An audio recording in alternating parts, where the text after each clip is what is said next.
Welcome to the Book Carriers, your favorite book club podcast. I'm Cassandra, the hopeless romantic book carrier. I'm Angela, the logical book carrier. And I'm Becca, the sentimental book carrier.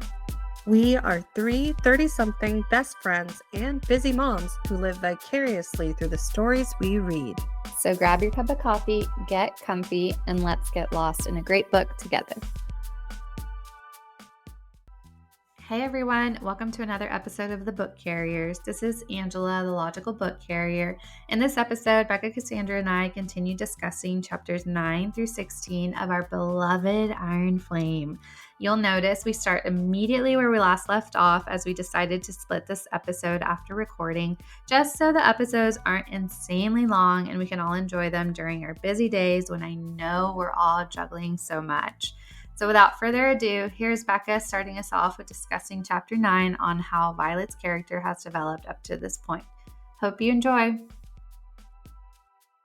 Next thing that we see is Violet. She's starting to learn to run. She's doing that in complete just preparation because she saw one of her friends that couldn't outrun. And so she was like, I got to get stronger. I got to get faster. And I love to see like Imogen's and her like new budding friendship and how Imogen says like, yeah, we are not fast enough, but we will get there. And like, she's going to include herself in wanting to help Violet. She's kind of helped her the whole time against her will at first by Xaden, but this is now she's doing it on her own accord and wanting to do that to be able to be there to help her. So I love that. I love seeing that in their new little enemy friendship.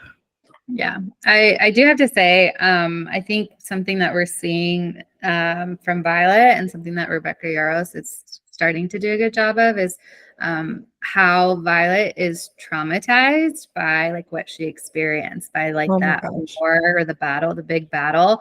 And like you can see bits and pieces of her trauma and like her, like how that trauma is portraying in her. She mentions a lot of nightmares. Like there's nightmares every time she goes to bed.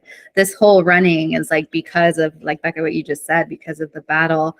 And there's a lot of snippets of it. Like she's really, I don't think we get into it like in all this first quarter, but it's like bits and pieces of like, oh, she's really struggling. And I think she's struggling a lot more than she's letting on to everybody. Yeah, I think she's struggling. And I think she also doesn't even realize how much she's struggling. She herself doesn't realize it because I think you use the right word. Trauma. She's gone through so many traumatic things, and you can see that she is traumatized. There was a moment kind of later in the book where they're just kind of walking through with the found family, the Riddick and all of them. They're walking through together as a group, and she's kind of scanning the crowd looking for people that might jump out at her. Mm-hmm. And I was like, dang, to have that, to do that without really thinking about it, that's, you're carrying that trauma with you. Honestly, I was like, man, that's like me at the grocery store, like any parking lot. I'm like, okay, who's going to jump out at me kind of thing. And so if she's going through that, it's like walking through a parking garage at night all the time. Yes. Mm-hmm. Yes. That feeling. So she's got that guard on her. Yeah. And I don't think she even really knows how much. Yeah, like very, what's the word? I think hyper vigilant is the word. Just like when you experience trauma, it's just very like aware of your surroundings all the time, like on edge. Yeah. I mean, I feel like she's kind of struggled since she got there, right? I mean, like Jack from the parapet was like, I'm gonna kill you. I feel like she's kind of been looking over her shoulder the whole time. She's always been a little hypersensitive that somebody might try to kill her, but I think that this time it's like, I don't know, it seems deeper than like now she's experienced trauma and she's like, just having to live it every single day. And it's a different level. And then of course we get to see their first battle brief. Whenever they go in, they get to experience it as second years instead of first years, which I thought was cool, like to be able to see it from. And I love like Riddick's just little like one-liners where he's like, look at those first years using their quills and their inks, and like he's so he's like, we are better than them, we're second years now, and he's just, his little like comedic relief is just so good and just so funny. And so I love to see that.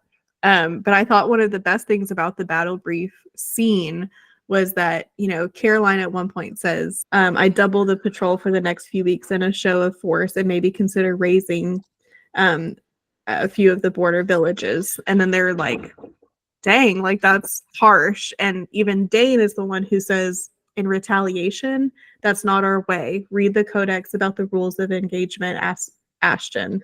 And then Violet says in her head, she's like, says the man who sent me to my death. Like, it's like these little things that you're seeing that it's like, Dane is a rule follower through and through, but he also like lives by the codex, lives by kind of his morals and what he thinks is morally right, as long as it goes in line with the code. And so I think that if he really knew what was actually going on, he would have a really big internal battle of like wanting to be loyal to the kingdom, but also like doing what's right and how he was raised. And so Yeah, more sympathy points from Dane. Look at it. Look at us. Are we turning a leaf over here? I think so. I mean, I've always been Team Dane, but I would have married him from the beginning. Just my life would have been so easy, but boring, but easy. But that's like, but genuinely, like, I think that we're starting to see where like he's gonna have a really big conflict once he really knows what's going on. And I just don't think that he knows. Because even when I don't know if we covered this, but even when she kind of confronts him, it's such a big confrontation. I don't know if he was like surprised by it or if he felt like it was warranted. To me, I think he was like, where is this coming from? Yeah. He felt like, whoa, I'm just kind of happy you're alive, kind of thing. But she's like, no, don't touch me. Mm-hmm. I don't know if that makes sense. Yeah. No, it makes total sense because I agree. I think that he was like, what are you talking about? Like, I think in his mind, he's like, I would never do that to you, like, in that way. Like, I know before, like, he wanted to get her memories to prove that what's-her-face wasn't behind the attack and things like that. And, like, but I think that just in general, like, he's just not as guilty of the things that she thinks that he is. Mm-hmm. So, and I think that he's gonna have some internal struggles when it comes down to like once his eyes are open to what's actually going on and he knows what all Violet knows.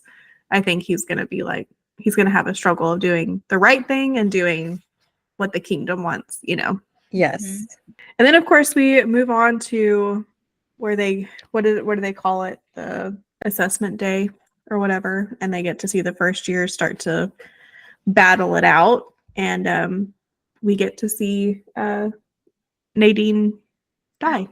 Yeah. Oh my God. Oh my God. When the big guy with the beefy hands, that's what I imagine.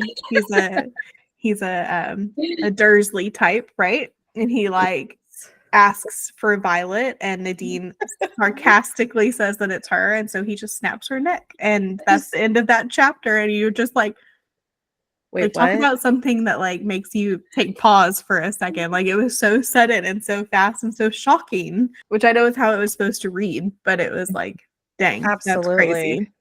It was so shocking. She was so like jokey. She was just like making a joke and lighthearted, and then it just turned at the drop of a hat. I know. And it was jarring. It was jarring. It was I had sad to read it again to make sure that really happened. That I'm so glad that you brought that up. I kind of forgot that happened, but no, it was very shocking. Yeah. Oh, okay, we're here again. We had to get in another character death. It's been a couple chapters. We need another character to die and shock us. Yeah, I mean, talk about trauma. Yeah. And we had just really met Nadine. This is another one of those characters who like you kind of meet and you kind of think they're going to be around for a while, and it's like, oh, just a couple chapters and they're gone again. Yeah, it was a Dylan situation. Like, I mean, set us up to love him and then kill him off. Yeah. Yeah. There was something about whenever they started sparring and Violet, got into the brawl with him, that I was like, wait. This is like, I think it's another foreshadowing piece. When she's describing him, his eyes are light brown, but rimmed in red as though he's on some kind of drug. I was like, what's, oh, and then she says like Eidos. And so I think she puts it together that this this unhinged guy was sent to kill her by Ados. Yeah, that was bold too, because that was an obvious like assassination attempt. Where's Violet? You're her. Okay, you're dead, because that's all I'm supposed to do. Yes. Mhm. And so that was pretty scary. And yeah, I think that clue of his eyes being rimmed red, that was an important detail, and I noticed that, and I was immediately made me think of Ados, Mhm. just being conniving, and just made me wonder, what if this is what they're doing in broad daylight in front of all these other cadets, what are they going to do next? Because this is like, to me, it was obvious that somebody was being aggressive and trying to kill her. And nobody, I don't know. I feel like I'm scared to see what's next. Well, Mhm. they do say the instructor, Immaterio or whatever, he says he was probably sent as a message to your mother. Immaterio says, shaking his head, same thing happened to your older sister during her years. And that's what I was like, that's a weird tidbit of information. And then they just like go past it. Like there's no Yeah, questions asked or no they're like I'm gonna have to ask Mira about that, or I'm gonna have to ask whatever. It's like, is that just like everybody's everybody just tries to accepting kill you it. because you're your mother's daughter and like get over it? Or is it like is there something deeper there as to what Mira went through when she went to school? So I just thought that was interesting. Maybe she's just not surprised. Like it was like, oh yeah, like people hate my mom. Maybe like it doesn't surprise me that somebody wants to kill us. And Yeah. it's another day. It's another day at the war Yeah. college. It's another day. Yeah. So all of that happens. And then of course, Zayden finally comes home. He's finally there waiting for her in her room. And we get a little bit of that, that Zayden Violet chemistry that we've been lacking the last several chapters. And I just think it was so sweet the way he kind of was caring for her, and he got her soup, and they just kind of had like a little like cozy time. They were just talking, and I love at the end that he gave her a letter.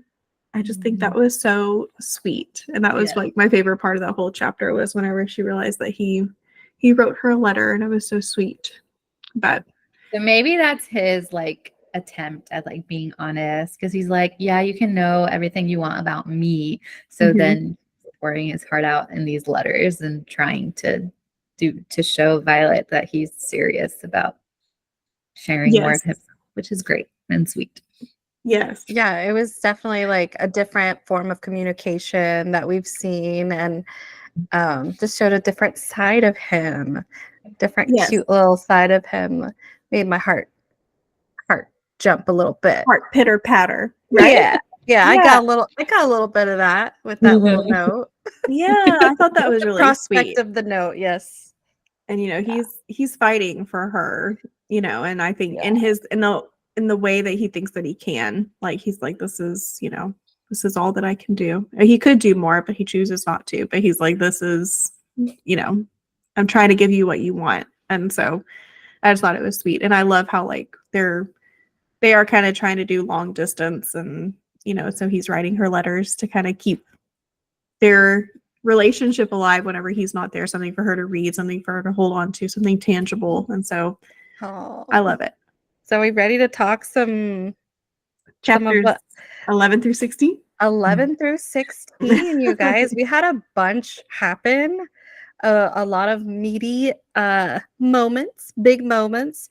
But first, we kind of already touched on this, but we need to go ahead and do a deep dive into how much of a jerk Varish is, how much of a D-bag he is. Like, yes, we already know he's a D-bag from the beginning, but he really just kind of lets it loose. And this section, he's really stepping into that villainous character role. So what do we think of his big D-bag moments this this section of the book? We have him being super threatening as soon as he meets Violet. I don't know if you guys remember when he was talking to her, he was so condescending the way he talked to her.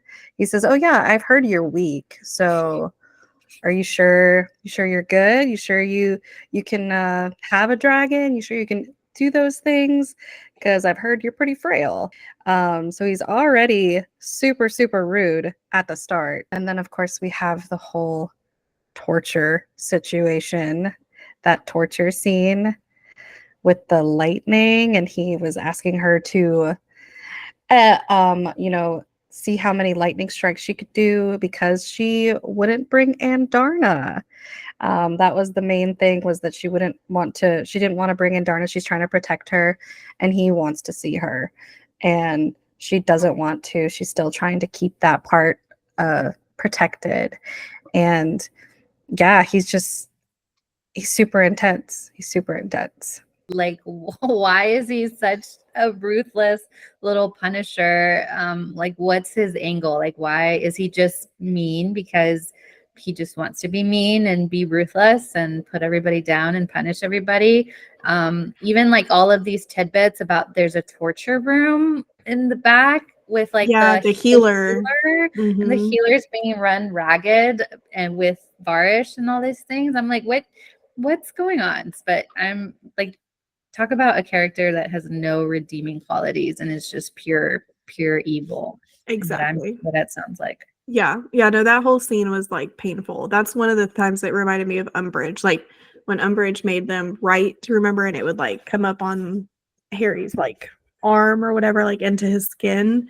It was just like, that makes that look like child's play, like what this guy did to Violet. You know, I mean, like literally run her until she burns from the inside out.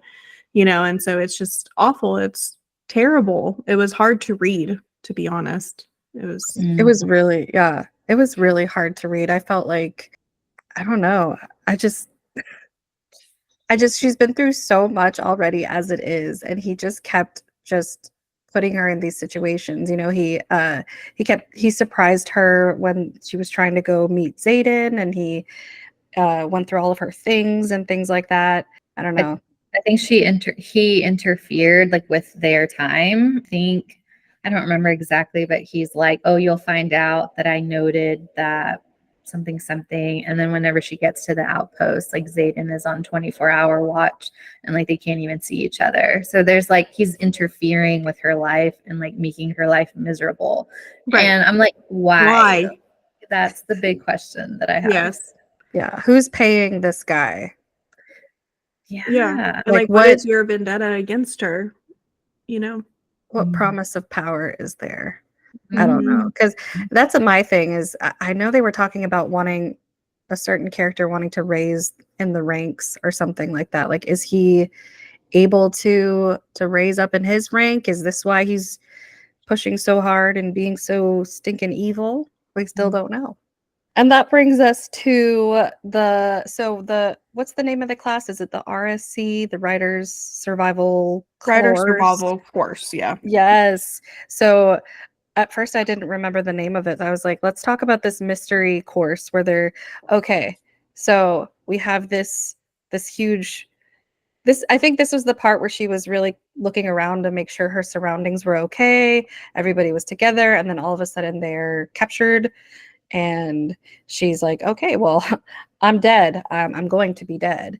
And they wake up and they're actually, no, it's part of this course. It's part of your learning. We're teaching you. This is a teachable moment. Yeah. And I mean, it's so funny because the characters are friends. Like, mostly it was Riddick. He just like did not stand for any of the bullshit. He was like, are you kidding? When they poisoned them, they literally poisoned them. They're like, oh, have a sip of water. You guys have been, out. Why don't you take a sip of water from your little water skins? And Violet's like, wait, this tastes a little sweet. This tastes a little different. And then all of a sudden bam. So they're cut off from their dragons. They're cut off from their signet. And they're basically poisoned from having their powers and having the connection with their dragon. And yeah, Riddick during that, he's like, this is unnatural. Yes. He was like, why would they? He's like, they know how much that would hurt us. That's bullshit. No, why would they do that? And that's my question throughout the entire, I don't know, course challenge. I was like, why? But why? Why? I mean, if you're having this course where you're trying to teach them something, at least kind of tell them before you start, hey, we're going to give you this and it's going to cut you off, but we want you to learn from it. No, they want them to be like, just like straight up tortured almost. All of them, just like it was a mind game kind of thing. And so, yeah, so they had to like, what did y'all think of that? Where they had to come together with the infantry section and the scribe and the writers, they all had to come together. I think the writers were humbled. I think they were humbled because like the infantry, like they had a leg up on certain situations, right? Like they had more survival skills. They were more prepared, like reading a map. They were more prepared, like what they carry with them all the time. And so I think the writers were a little humbled, and I like to see that. Just make them face reality for a second. I liked seeing the different quadrants all together. I thought that was really cool.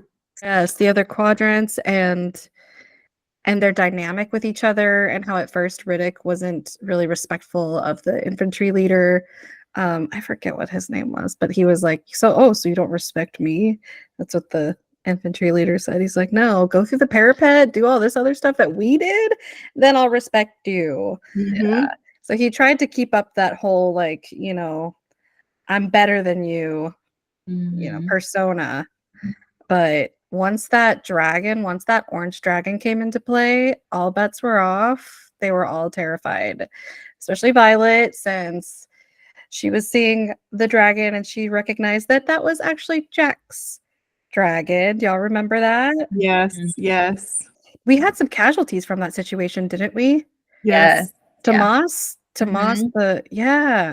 He died. He got burned. He got burned. And I remember them all kind of going to the spot where he was, just like so distraught. And then Rhea is like, "That's why you don't run. That's why you don't run." I think it's especially for like the infantry to see that and to witness that. It's like intense and made it super intense for them. Yeah, made it so real for them, I'm sure. Like they know it's happening, but to actually witness it, that's a different animal. And seriously, and again, it's such a mind game that this is a course, this is a class that they're taking. It's not even the real thing. They're being put in these situations on purpose and to die, to prepare themselves to then probably die. And I don't know, it was just so intense. So intense. I did want to bring up, what did we think of that moment? It was after the whole torture thing with Varish and Violet. Violet was burning almost to a crisp. She almost died. She really did. Yeah. What did we think of that moment where Taryn straight up, he roared and he was like, no, I'm done. She's done. She's been done, right? She's been done.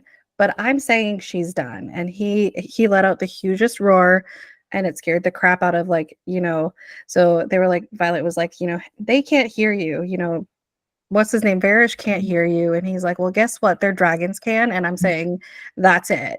And so they stopped, right? And he's like, okay, but just take this as a warning. If she doesn't show up, be prepared.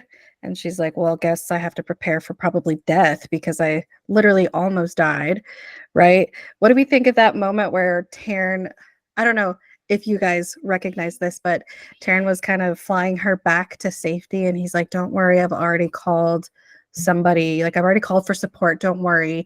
I don't know what you guys thought, but I swear I thought he meant that Xaden was going to be there and he was going to like wrap her up in his arms and take care of her just like he did with the that other time. Strangling. Yes, with the strangling. Yeah. I was so excited. I was like, oh, he's somehow going to, break the whole 24-hour rule and he's going to be there. And no, it wasn't.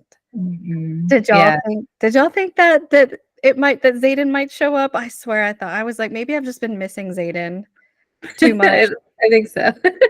No, I thought the same thing. I thought for sure, I was like, Xaden's gonna be there to help. Yeah. I actually didn't, because she's coming back from the trip already from seeing Mhm. Zayden, and it's like forever away. So he Ugh. can't be there super quick. So I didn't imagine Zayden, but this whole part just made me realize, or made me think of like how vulnerable Violet is, and like how even Taryn, like, yes, it reached a point to where he was like, okay, we're done. But I feel like it still went on even too long. Like Yeah. he's still to a point like powerless over her. Yeah. Yeah. I'm just like, why doesn't Taryn just kill him? Yeah, that was my whole point. Why? He could have, right? If he's Yeah. so big and bad and I mean, nobody kills dragons. yeah, humans don't tell dragons what to do. Dragons don't care about their hierarchy and what rank you have or whatever. Like, why not kill the person that's hurting your rider? Yeah. Mhm. No, I agree. I didn't even think about that. Like, you could literally like flick him with your claw and kill him. Yeah. And like, yeah, that's so true. Mhm. Yeah, that's the main thing is what you said, Becca, was dragons. What did you say? Dragons Don't don't care about human. listen. Yeah, Yeah, they don't they listen to don't, humans. they don't listen to human commands. So what makes you think, and Donna's gonna show up, or I can't tell her to show up. She kept like telling him over and over again, I can't tell her to show up. Just like if you don't stop, I can't tell Taryn to not incinerate you, kind Torch of you. thing. Yeah. Yeah. Yeah. Yeah. That's so So true. Yeah, so I thought that was the only thing my thought. I'm like, Taryn could have stopped that forever ago. But I guess it speaks to Varish's rule and control and power and how Yeah. scary he is. yes, for him to say, I just want to prove that she'll listen. That, I mean, in so many words, that's what he said. It Mhm. was so, I was like, how, I don't know. I Ugh. got a very much icky vibe from the men in this book. Those men, those villain men, the Yeah. Atos of them all, the Even the Zayden is Irish. toxic. They're all terrible. Yes. I'm like, why are all these men just like are they like co-conspiring or something? Mhm. It's just chill out. Yeah.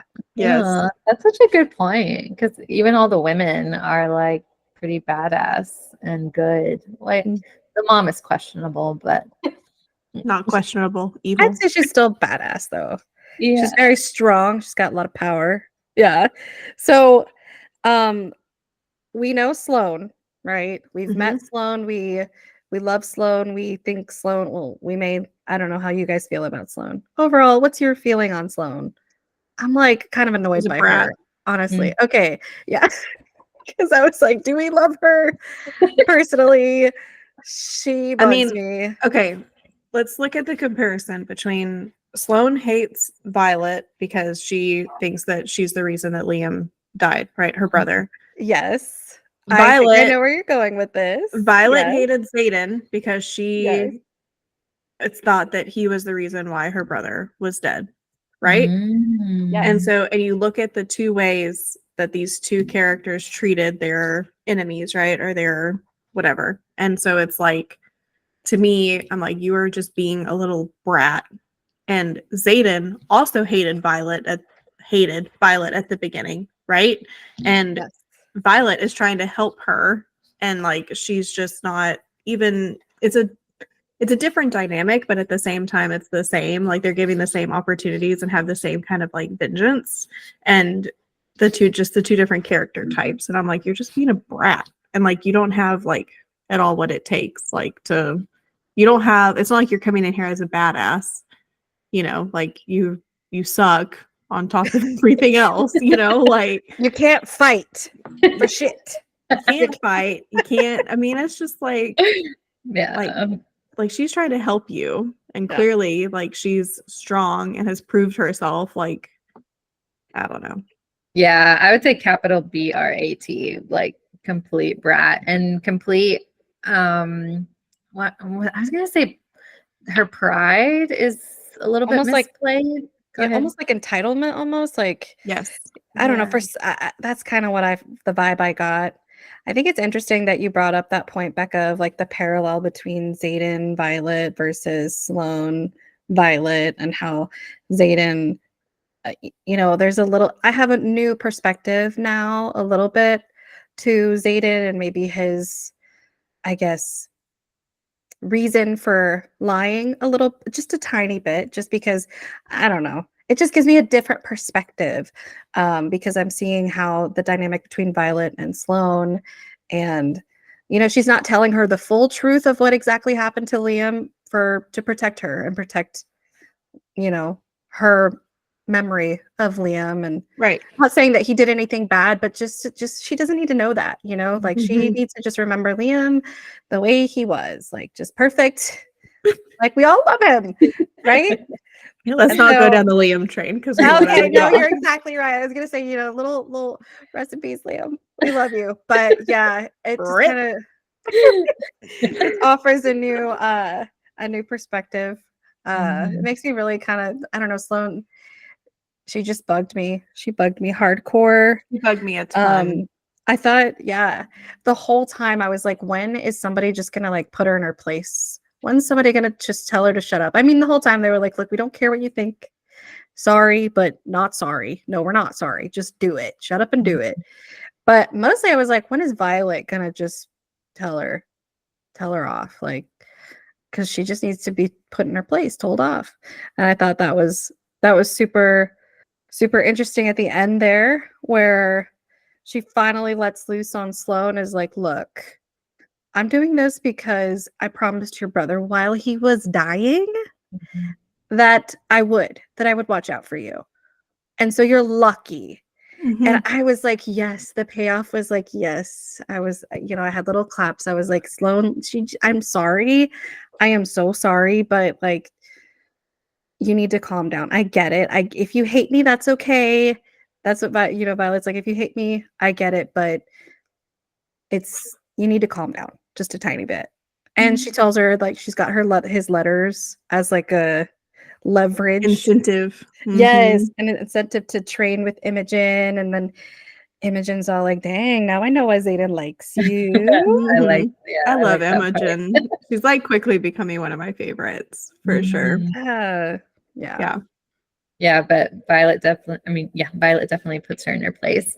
The Mhm. other bratty thing that I think is worth mentioning is like Violet helps Sloane like win the whole sparring session. But even with that, like Sloane is still so like doesn't believe it, doesn't accept the help. I'm like, dude, you could have died, and Violet is over here risking, her whatever. You're not supposed to help other cadets with their sparring Yes. sessions. She's Mhm. risking her honor. I don't know if you could say that, but yeah, and you're still not accepting it, you little brat, you little entitled brat, sit down. And so Violet needed to be, more firm and a little bit manipulative. No, maybe like, Mhm. hey, if you do this, I'll give you a letter a week. Yeah. Okay, Yeah. okay. But I mean, at this point, like, what else is she supposed to do? I mean, like, I feel Right. like she had to be like a brat to the brat. You know what I mean? Like, get on her level, speak a language she can understand. But yeah, no, I think that's just, and that's the other like thing too that I feel I keep going back to the mom. I don't know why, but like everybody's saying like, she didn't cause the storm or to stop the storm because she had to prove herself, blah blah blah. And like there's a difference between Violet and her mom. Like she is doing everything she can to help Sloane. She broke the rule that you're not supposed to help or give them tips. She did whenever Sloane crossed the parapet. She's now like helping like poison the people that Sloane is about to fight to help her or whatever. Like she's not letting her just,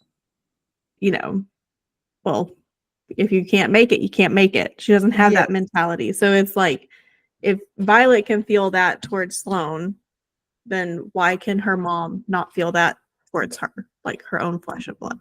That's what like I just can't. I can't. Like I understand the point, right? Of like you got to prove yourself, you whatever. That's the whole thing. That's what the college is based off of or whatever. Yeah. But and maybe it's like in a way she's taking on her as like a younger sibling, someone she needs to take care of, and maybe she learned from her mother and the way that her mother treated her what not to do. Right. Because she's an evil person. I just had to put one more example of like why like you cannot convince me that she did not do that on purpose. Oh yeah. Can't. Like, Die on that hill. Well, Well, you know what, you guys, I couldn't leave off without talking about our spice. We got some spice at the end of this book. Yay. Towards the end of this, this end section, we did get some spice. A little bit. Not We enough. yeah. Okay, that's what I was gonna ask y'all about, because to me, I was like, this is spicy. For what it was, like it was just a kiss, right? I mean, a little more, they were making out and stuff, but for what it was, I felt it was very intense. And I don't know, I felt like this tightness in my chest as I was reading, because there was so much build up to them kissing. And then he's like, but wait, no, I have to put a stop to this for your own sake, Violet, because I want you to trust me. I want you to love me the way that you do, to look at me the way you used to. Oh my goodness. It was intense. What did you guys think? Well, I will say once again, he wants her. He literally says, wait, does he say I love you here? No way. He would never. He has not. I feel like I would have remembered if he said because that. he says, I'm begging you, Violet, don't offer me your body unless you're offering me everything. I want you more than I want to F you. I want those 3 little words back. Oh, like, I guess back, as in like he wants her to say it. Yeah, he wants her to say it. He still hasn't said. And then she's like, Yeah. I stare at him, my mouth dropping open slightly. He's not asking to hear I want him. He wants to hear that I love him. Yep. Mm-hmm. And he said, it's new territory for me too. He rakes his hands through his hair. No one is more surprised than I am. Trust me. Okay. Come on. Well, no one's more surprised than me that I love you and that I want you to love me. Okay. But no, he still does not say it. I was like, I would remember that. That's no. what. But when I read that, I was like 3 words back. I was like, did he say it? But he means like I want you to like love me. Like, yeah, I want those back. I want to hear those words like I've heard them before. So keep loving me, love me, love me, love me. But I'm not going to say it back. And I'm also not going to tell you anything that you want to know. Exactly. But I need you to know love what? me. Oh my gosh. Okay, so and then he said, I'm not going to use sex as a tool to get you back, right? Mm-hmm. When he said that, I was like, you are though, right? Yeah, he's like been teasing about it like the whole time. Yes. Yeah, just by saying that you freaking are, and then you're making it look like it's all her fault and her choice. She even says that she's like, why am I the one to blame now? In so many words, she says that. Mm-hmm. I was like, please, what is it with this man? And then here's the thing too. Do y'all remember when she first gets there and he's like shirtless in the ring, like fighting? Mm-hmm. Do y'all remember that? Uh-huh. And it's like, I almost thought, I swear I had a thought that like he knew that she was coming soon, and he was like, let me go ahead and join this fight. Like, I don't know. I was like, in some little way, his little toxic ass planned this fight where he was sweaty. He's like, let's push the fight and we'll see who gets the time. And meanwhile, he's like toying with the other guy, like pretending, holding back punches and stuff for the drama. And she's like, so dramatic. She's like, quit that and just get it over with. But she loves it. And she loves it. So she's like turned on by it. She loves it. Which I would be too, though. That's the thing. Oh yeah, we're no better than her by any means, but it's noted that it's ridiculous, That's funny. So easily manipulated. No, but I think it actually does say, like Xaden says, like, oh, I wasn't expecting you until noon. And then when he sees her in the audience, he's like a little surprised. And then that's whenever he gets like hit in the jaw. So I don't think he was expecting it per se. He's just that dramatic at all times. Yeah. It's like, no, I don't. Yeah.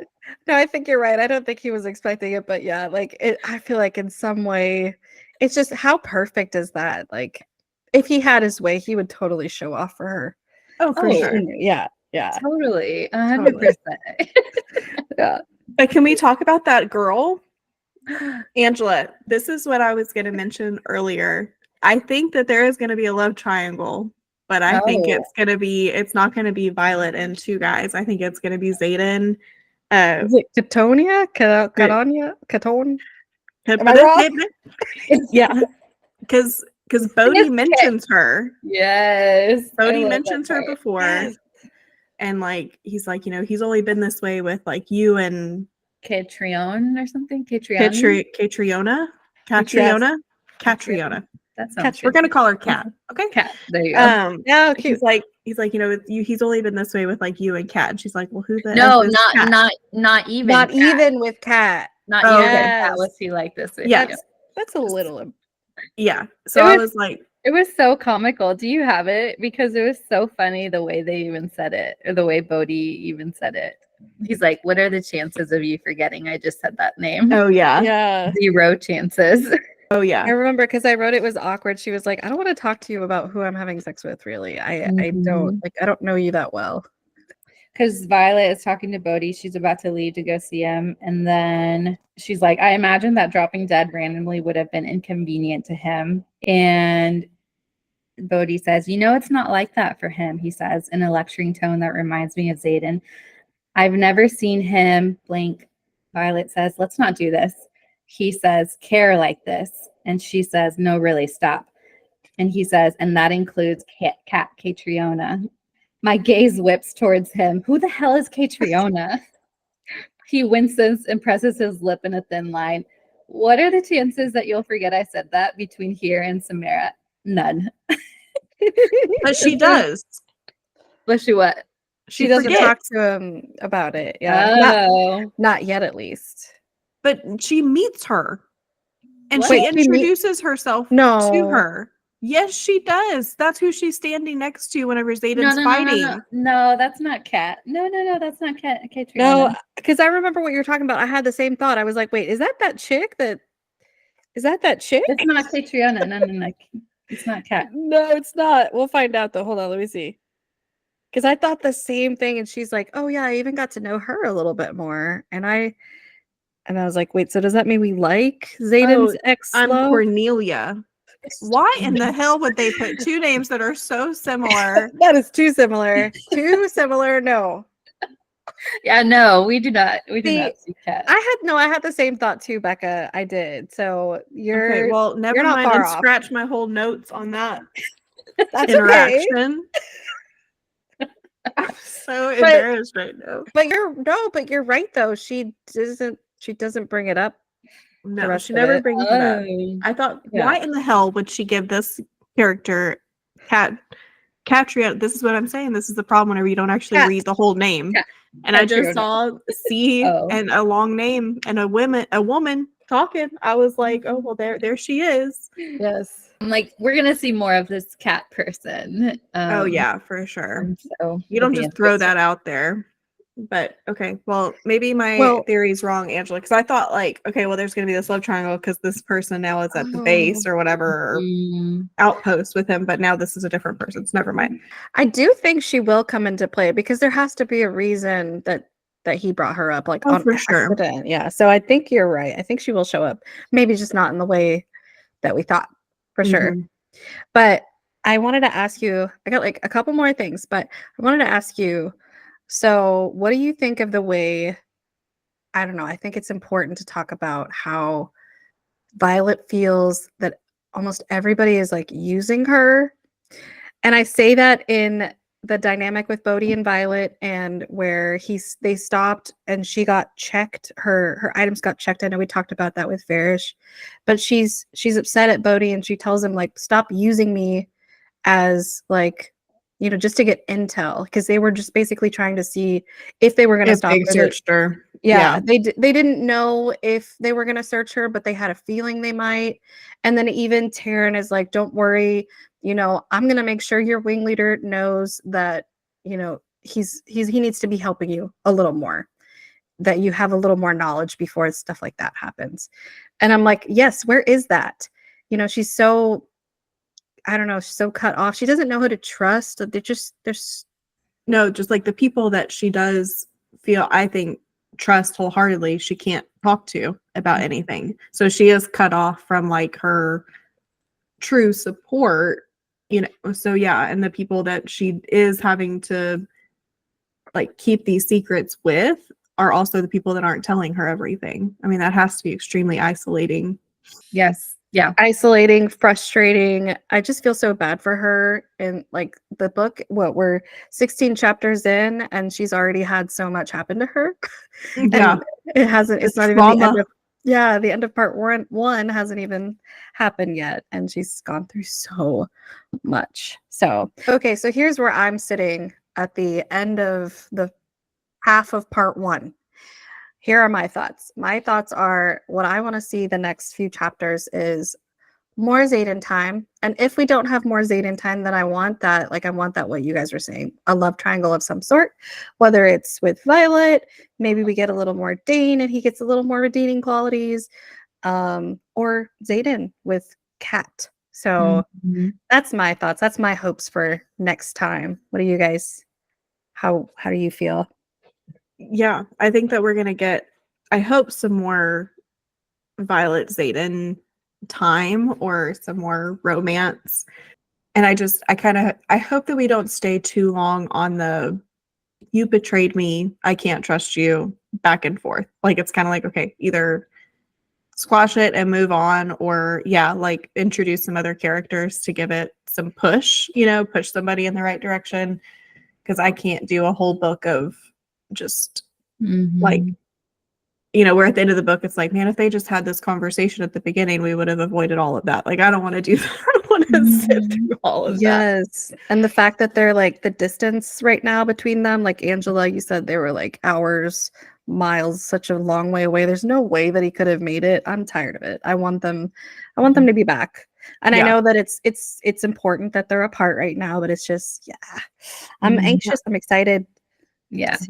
I think Rebecca Yarros, I think she wants to mimic a slow burn, even though and to make us wait, like make it so frustrating. I'm like, okay, let's she even has like Xaden say at one point, like the waiting is part of the fun or something like that. Doesn't he say something like the anticipation is part of it or whatever?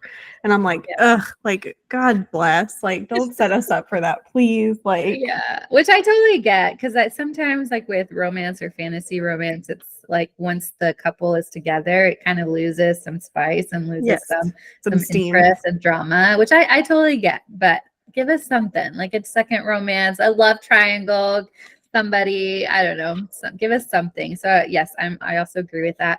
I'm also ready for Violet to lose her shit in a good way. Like, she can't trust anybody. People are using her as a pawn.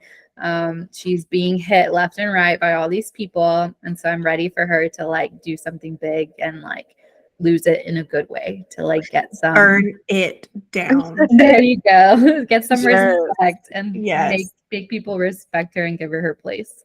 Yes, I think we're headed there with all the trauma that she's going through. It's slowly building, like, hey, you can only knock me down so much before I burn it down. We're ready for next week. We're ready for next chapters. Yes. Yeah. So next week we will wrap up this part 1 of this book. So that's chapter 16 through whatever you get till you hit part 2. So or chapter 17 through till you hit part 2. And so we'll be back to wrap up another amazing episode of the Book Carriers. And that's a wrap for today's episode of the Book Carriers. We hope you enjoyed diving into this week's read with us as much as we did. Thank you so much for joining us on this literary adventure. Your support means the world to us. If you loved today's episode, don't forget to follow us on social media for updates, behind-the-scene fun, and more bookish content. And if you're feeling generous, please rate our podcast 5 stars. Your reviews help other book carriers find us and join our growing community. Remember, we'll be back with a new episode every week, catching up on our latest read. Until next time, keep reading and living those amazing stories. Bye for now. Happy reading. I've been called to the pages, and it doesn't take